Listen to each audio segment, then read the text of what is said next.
முன்னாள் ஜனாதிபதி மஹிந்த ராஜபக்ஷ அவர்கள் ஒரு கிழமையில கொடுக்கிறேன் கையளிக்கிறேன்னு சொன்ன அரச வீட்டை இன்னும் கொடுக்கலையாம். 3 கிழமையாகியும் இன்னும் கொடுக்கலையாம். உங்களுக்கு எல்லாருக்கும் தெரியும், போன மாதம் ஆரம்பத்திலேயே பெரிய பரபரப்பா இருந்த ஒரு விஷயம் தான் முன்னாள் ஜனாதிபதிகளுக்கு வழங்கப்பட்ட சலுகைகள் இடைநிறுத்தப்பட்டது அல்லது பறிக்கப்பட்டதுன்னு சொல்லலாம். இதை விட்டு 24 மணித்தியாலத்திலேயே அந்த வீட்டில இருந்து விஜயராம மாவட்டத்தில் இருக்கிற அரச மாளிகையிலிருந்து வெளியேறி இருந்தார் முன்னாள் ஜனாதிபதி மஹிந்த ராஜபக்ஷ. நேரடியாக தங்காலை அவருடைய கால்டன் வீட்டுக்கு போயிருந்தார். இப்போ வரைக்கும் அங்கதான் அவர் இருக்காரு. ஆனா ஒரு கிழமையில அந்த வீடு அரசாங்கத்துல கையளிக்கப்படும் சொல்லி சொல்லப்பட்டது. இதுவரைக்கும் 3 கிழமையையும் தாண்டி இருக்கு. ஆனா இதுவரைக்கும் அந்த வீடு அரசாங்கத்திடம் கையளிக்கப்படலைன்னு சொல்லப்படுது. இன்னும் அவங்களுடைய கட்டுப்பாட்டில் தான் அந்த வீடு இருக்குதாம். இன்னும் பொருட்களை கூட முழுமையா வெளியேற்றல அப்படின்ற மாதிரியும் குற்றம் சாட்டப்படுது. கடந்த மாதம் 24ஆம் தேதி இந்த வீட்டை கையளித்திருக்க வேண்டும் அரசாங்கத்தின் கணக்கின் அடிப்படையில். ஆனா அவங்க ஒரு கிழமைன்னு சொன்னாங்க. ஆனா அரசாங்கத்துக்கு அடிப்படை 2 கிழமையாக இருந்தது. ஆனா அப்ப கூட இதுவரைக்கும் இன்றைக்கு 1ஆம் தேதி ஒரு மாதம் கடந்துட்டு இதுவரைக்கும் இந்த வீடு கையளிக்கப்படலை அப்படின்னு சொல்றாங்க. இந்த வீடு கையளிக்கப்படுறது தொடர்பாகவும் இந்த வீட்டை பெற்றுக்கொள்றது தொடர்பாகவும் இப்பொழுது அரசாங்கம் கவனம் செலுத்தி இருக்காங்க. அறிவித்தல் வழங்கப்பட்டிருக்குன்னு சொல்லப்படுது. இந்த வீட்டுல அரசாங்கத்துக்கு சொந்தமான பல பொருட்களும் இருக்கு. அவற்றை முழுமையான அவங்களோட பொருட்கள் மட்டும் இல்ல, அரச மாளிகைக்கு சொந்தமான பல பொருட்களும் இருக்கு. அந்த பொருட்களும் அங்க இருக்க வேண்டும். அது தொடர்பாகவும் இப்பொழுது கவனம் செலுத்தப்படுவதாக சொல்லப்பட்டிருக்கு. අනිතක තාම විජරාම නිවස හරියට බාරදිලත් නෑ ආණ්ඩුවට. ஒரு கிழமையில கொடுக்கணும்னு சொன்னாங்க, இன்னும் கொடுக்கல. கொடுக்க மாட்டாங்களோ? ஏற்கனவே இப்போ பேசப்படுது, முன்னாள் ஜனாதிபதி மஹிந்த ராஜபக்ஷ அவர்கள் கொழும்புக்கு அவர் மீண்டும் வரதுக்கான ஏற்பாடுகள் நடந்து வருதுன்னு சொல்றாங்க. ஆனா இந்த வீட்டுக்கு வரல, இனி இந்த வீட்டுக்கு வர முடியாது. இந்த வீட்டுக்குலாம் நான் கொழும்புக்கு அவர் வரதுக்கான வாய்ப்புகள் அதிகமாக இருக்குன்னு சொல்லப்படுது. எப்ப இந்த வீட்டை கொடுக்க போறீங்க அப்படின்ற மாதிரி தான் இப்ப கேள்வி மீண்டும் எழுப்பப்படுது.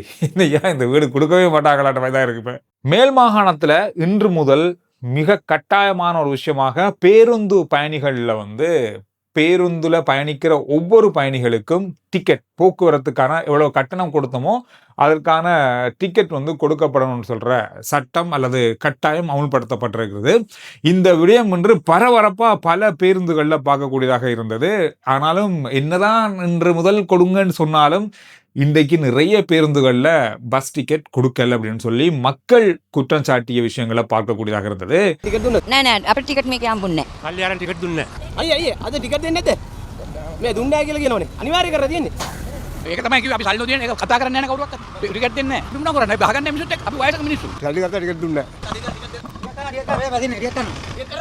அதுக்கு பஸ் ஓட்டுநர்கள் அல்லது பஸ் நடத்துனர்கள், பஸ் அதாவது வைத்திருக்கிற உரிமையாளர்கள் என்ன சொல்றாங்கன்னா, මේක දැන් අද පටන් ගන්න හෙට ටිකට් ඔක්කොම බස් අතවල දෙනවා කියන එක බලාපොරොත්තු වෙන්න බෑ. අපිට යම් කිසි කාලයක් මේකට ගත වෙයි. නමුත් අපි උත්සාහ කරනවා මේ මාසයේ අවසාන වෙනකොට. உடனே சொன்னா அப்படி நாங்க டிக்கெட்லாம் அடிக்கணும் தானே, டிக்கெட்லாம் பிரிண்ட் பண்ண வேண்டியிருக்கு, அதுக்கு 1 மாத காலம் போகும் அப்படின்றாங்க. அடா பாவிகளா, ஒரு பஸ் டிக்கெட் கொடுக்காம இவ்வளவு காலம் ஓடினதே பெரிய பிள்ளை. அதுல ஒரு நடைமுறையே கட்டாயம் கொண்டு வந்திருக்காங்க. அதை 1 நாள்ல 2 நாள்ல பிரிண்ட் பண்ணி எடுத்து கொடுக்க ஒன்றும் இல்லை, அதுக்கே 1 மாத காலம் வேணும்னு சொல்றீங்களே, என்னையா நியாயம் என்ற மாதிரி தான் இப்ப கேட்க தோணுது. அந்த மாதிரி பல விஷயங்கள் நம்ம நாட்டுல என்னதான் திருத்துற வேலைகள் அல்லது அரசாங்கம் ஒரு நடவடிக்கையை கொண்டு வந்தா அதுக்கு ஆதரவு வழங்கி அதை செயற்படுத்தக்கூடிய நிலையில நம்மாக்கள் இல்லை அப்படின்றது இந்த விஷயத்துலயும் தெரியுது. ஒரு டிக்கெட் புத்தகத்தை பிரிண்ட் பண்ணி 1 நாள்ல அல்ல 2 நாள்ல கொடுக்கக்கூடிய விஷயத்த 1 மாத காலம் வேணும்ன்றாங்க. 1 மாத காலத்துல அது கொடுக்காம போலாம், கொடுக்காம விடவும் கூட வாய்ப்புகள் இருக்கு. இந்த டிக்கெட் கொடுக்கறது அப்படின்றது கட்டாயமாக்கப்பட்டிருக்கு. இன்று முதல் பரிசோதனைகள் கூட நடந்திருக்கு. சில விஷயங்கள் நல்லதா தெரியும் போது அது பயன்படுத்த அல்லது மக்கள் அதுக்கு ஆதரவு வழங்கத்தான் வேணும். இன்னொரு முக்கியமான விஷயம், மேல் மாகாணத்துல முச்சக்கர வண்டிகளை பதிவு செய்யறதுக்கான நடவடிக்கைகள் இன்று முதல் ஆரம்பமாகி இருக்கு. நிறைய பேர் இதுல குழப்பம். நேற்று நான் அந்த விஷயம் சொல்லியிருந்தேன், முச்சக்கர வண்டிகளை எதுக்கு பதிவு செய்யறாங்க அப்படின்னு சொன்னா, இப்ப நாம ஒரு ஆட்டோல போறோம், இப்ப ஊபரோ பிக்மியோ இருக்கும்போது அந்தந்த மீட்டருக்கு எவ்வளவு ஏற்கனவே நமக்கு தெரியும். ஆனா இந்த மீட்டர் ஆட்டோக்கள் அவங்கவுங்களா மீட்டர் ஒன்றை வச்சுக்கொண்டு போன்ல வச்சுக்கொண்டு எல்லாம் வச்சிருப்பாங்க. அதங்களுக்கு ஏற்ற மாதிரி செட் பண்ணி வச்சுக்காங்க. ஒரு ஆள் 100 ரூபா எடுப்பாரு, ஒரு ஆள் 110 ரூபா எடுப்பாரு, ஒரு ஆள் 120 ரூபா எடுப்பாரு. ஒவ்வொருத்தரும் ஒவ்வொரு கிலோமீட்டருக்கு ஒவ்வொரு கணக்குகள் எடுக்காங்க தான். இது எல்லாத்தையும் கட்டுப்படுத்துறதுக்காக எல்லா முச்சக்கர வண்டியினுடைய ஓட்டுநர்களும் சாரதிகளும் பயணிகளிடமிருந்து ஒரே அளவான கட்டணத்தில் அறவறதுக்கான ஒரு பதிவாகத்தான் இது இருக்க போகுது. இது தொடர்பாக பல முச்சக்கர வண்டி ஓட்டுநர்கள் சாரதிகள் தங்களுக்கான எதிர்ப்பை வெளியிட்டிருக்கிறார்கள். நாங்க கஷ்டப்பட்டு ஓடுறோம், இப்படித்தான் ஓடுறோம். சில பேர் அதுல எல்லாரும் இல்ல, ஒரு சிலர் தான் இந்த எதிர்ப்பை வெளியிட்டிருக்காங்க. பலர் இதுக்கு ஆதரவு வழங்கியிருக்காங்க. இன்று முதல் இது கட்டாயமாக்கப்பட்டிருக்கிறது. எனவே பதிவு செய்யாத முச்சக்கர வண்டி ஓட்டுநர்கள் அல்லது முச்சக்கர வண்டிகளை வருகின்ற நாட்கள்ல மேல் மாகாணத்துல ஓட முடியாமல் போறதுக்கான வாய்ப்புகள் இருக்கும். எனவே பதிந்து கொள்ளுங்கள்.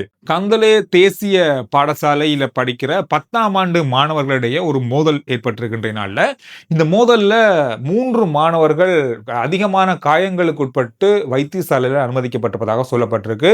கம்பியால தலையில அடிச்சிருக்காங்க அப்படின்ற மாதிரி முதல் கட்ட விசாரணைகள்ல தெரிய வந்திருக்கு. ஒருவருடைய நிலைமை கவலைக்கிடமாக, ஒரு மாணவருடைய நிலைமை கவலைக்கிடமாக இருப்பதாகவும் சொல்லப்பட்டிருக்கு. இதுக்கான மோதலுக்கான காரணம் என்ன அப்படின்றது தொடர்பாக இதுவரையில தகவல்கள் இல்லை. பாடசாலையிலேயே இப்படி நடக்குது பாருங்க, பிரச்சனைகள், சண்டைகள், அதுவும் இரும்பு கம்பியால தலையில அடிக்கிற அளவுக்கு பிரச்சனை பாடசாலையிலேயே ஆரம்பிக்குது. இந்த செய்தி ஒரு வித்தியாசமான செய்தி. இலங்கையில தற்கொலை செய்து கொள்ளப்படுகின்ற எண்ணிக்கை அதிகரித்திருக்கிறது. அண்மை காலத்துல மிகப்பெரிய அளவாக அதிகரித்திருக்குன்னு சொல்லப்படுது. ஒரு வருஷத்துல 3200 பேர் தற்கொலை செய்து கொள்றாங்க இலங்கையின் கணக்கெடுப்பின் அடிப்படையில.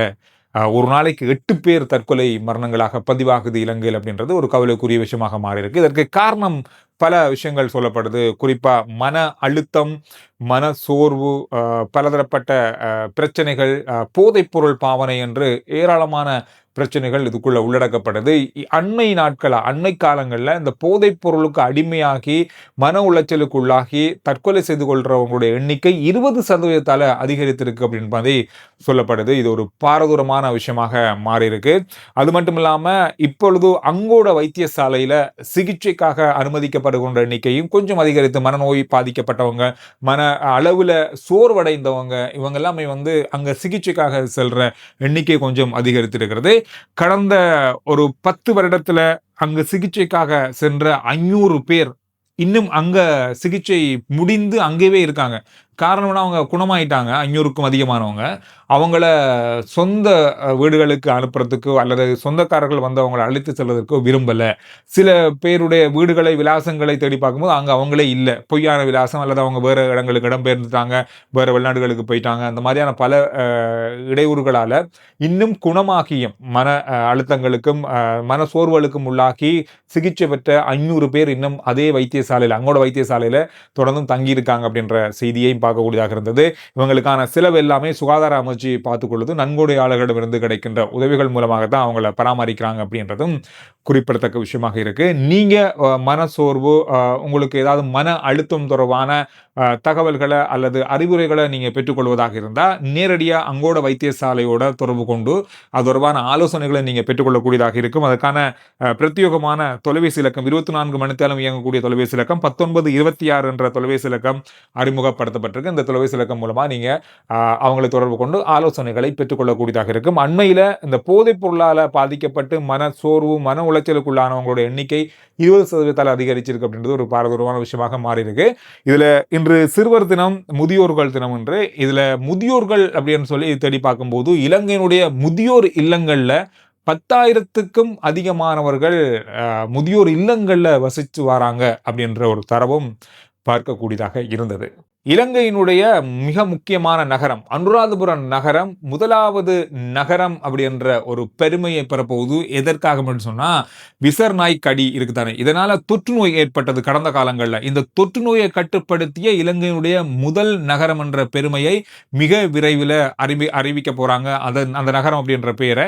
காரணம்னு சொன்னா, கடந்த காலங்களில் இந்த விசர் நாய் கடியினால பாதிக்கப்பட்ட மக்களை குணப்படுத்துறது அல்லது இந்த நாய் கடியால பாதிக்கப்படுபவர்களை கவனிக்கிறது, இவங்களுக்கான சிகிச்சை அளிக்கிறது, இதெல்லாத்தையும் தாண்டி இந்த விசர் நாய்களை பராமரிப்பதற்காக அல்லது இதனால தொற்று ஏற்படுகிற நாய்களை கண்காணிப்பதற்காக 30 இடங்கள் அமைக்கப்பட்டு ஒவ்வொரு இடங்கள்லையும் அதற்கான தடுப்பூசிகள் அவங்களுக்கு செலுத்தப்பட்டு அதை பராமரித்து இப்பொழுது இதனால தொற்று நோய் இல்லாத ஒரு நகரமாக அறிமுகமாக போகின்ற அல்லது அமுல்படுத்த போகின்ற முதல் நகரமாக இலங்கையில அனுராதபுரம் திகழப்போகுது. மிக விரைவில் இந்த அறிவிப்பு வரும் அப்படின்ற மாதிரி சொல்லப்பட்டிருக்கு.